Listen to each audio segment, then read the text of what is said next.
100 years ago, my grandfather came over to this country as a little boy. Now, he was too small to remember much about the voyage, but one thing stayed with him his whole life long, and that was the sight of the Statue of Liberty as the ship came towards New York's harbor.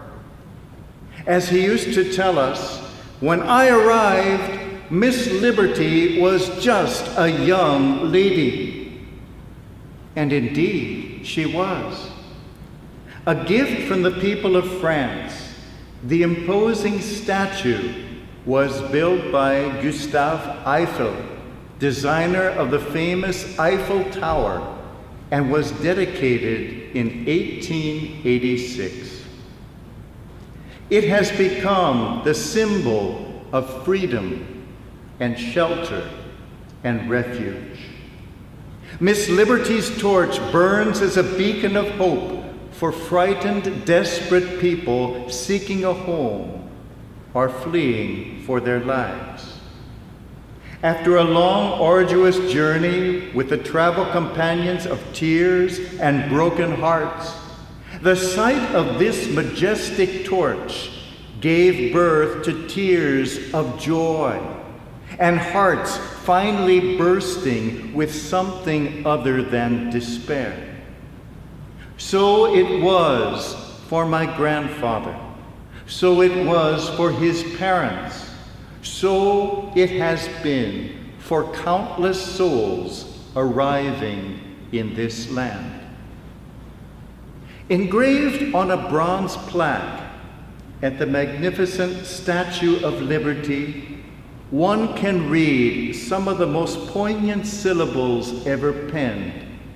A poem written by Emma Lazarus in 1883 to raise funds for the construction of the statue's pedestal. Give me your tired, your poor, your huddled masses yearning to breathe free, the wretched refuse of your teeming shore. Send these, the homeless, tempest-tossed, to me.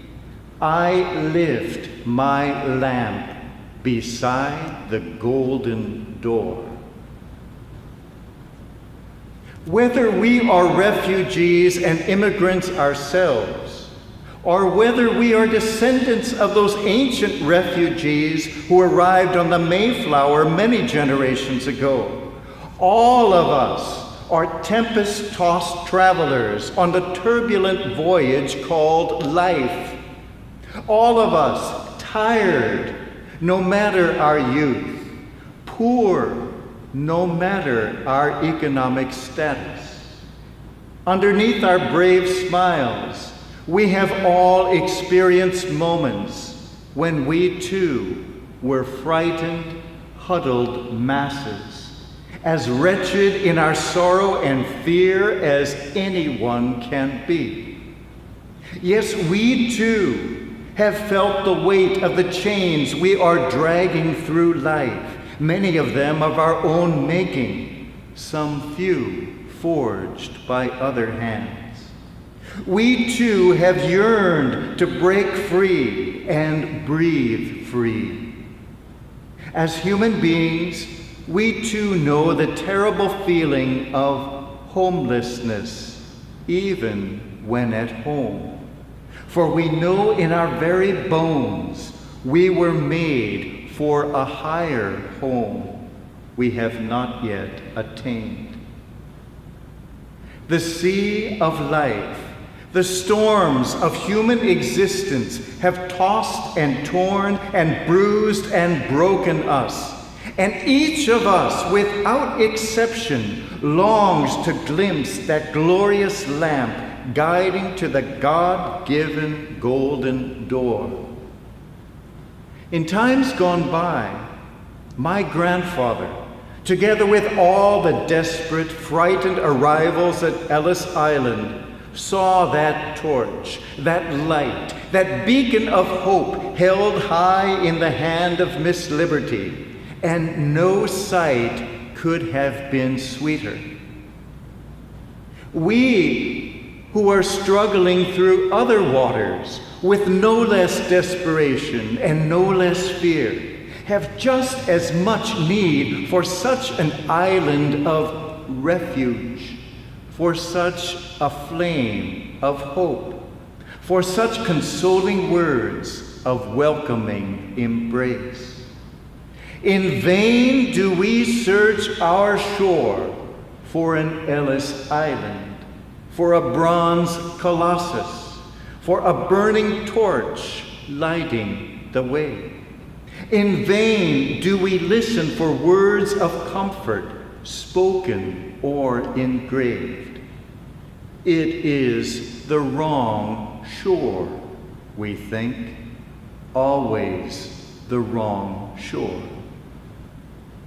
But through the darkness, a voice is heard, a soft, sweet, soothing voice calling, "Come to me."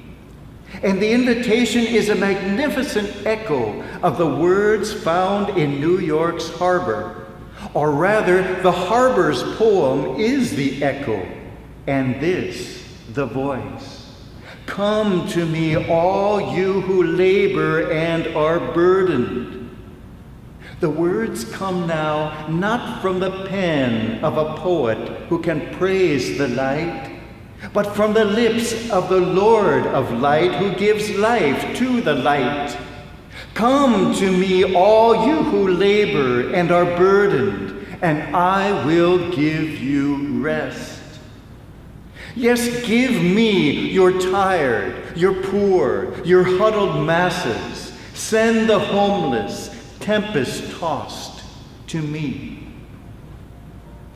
And a hand points to the light of our longing, the flame that warms and illumines our life. The hand is not the proud hand of liberty raised high above our heads, but a gentle hand, a wounded hand, a hand pierced and pointing to a gentle, wounded, pierced heart. "Take my yoke upon you and learn from me, for I am meek and humble of heart." Is your heart wounded? Come to my wounded heart, and you will find rest for yourself, for only a wounded heart understands a wounded heart. Only a heart that has been pierced can pierce through the deepest darkness of your despair and fear and hidden sorrow. See the sacred in my heart and let it be reflected in yours. My wounds are deep, but my love is deeper still. With love, my yoke is easy. With love, my burden is light. You look for light? You seek the torch? See this heart on fire, burning with a power that cannot be extinguished. A fire with a force that conquers all fear. I lift this lamp beside the golden door. Enter now that door, for the flame in my heart is the flame of love, the only light that can light your way. So come to me, all you who labor and are heavily burdened. Come to me, you tired, you poor, you huddled masses. Come to me, you frightened, you worried, you grieving, you wounded. Come to me, and I will give you rest.